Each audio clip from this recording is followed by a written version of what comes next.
అనకాపల్లి జిల్లా Paravada Jawaharlal Nehru ఫార్మాసిటీలోని Ramky common అప్లియంట్ treatment ప్లాంట్లో శనివారం అర్ధరాత్రి జరిగిన ప్రమాదంలో ఓ కార్మికుడు మృతి చెందాడు.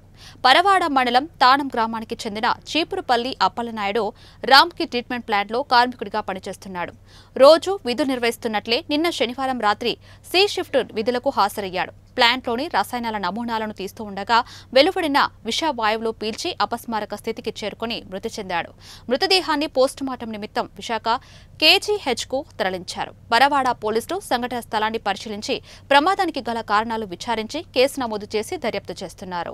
కార్మికుడు ఏదైతే ల్యాబ్ టెక్నీషియన్ గా ఉన్నటువంటి చీపురుపల్లి అప్పలనాయుడు ఏదైతే అక్కడ ఉన్నటువంటి మాన్యువల్ నుండి గాఢమైనటువంటి వాయువులకు సంబంధించినటువంటి ఏదైతే వ్యర్థ రసాయనాలు ఉన్నాయో ఆ శాంపుల్ సేకరించే సందర్భంలో ఈ కార్మికుడు అయినటువంటి చీపురుపల్లి అప్పలనాయుడు అక్కడికక్కడే కుప్పకూలి ఆ వాయువులు పీల్చిన తర్వాత చనిపోయడం అనేది జరిగింది.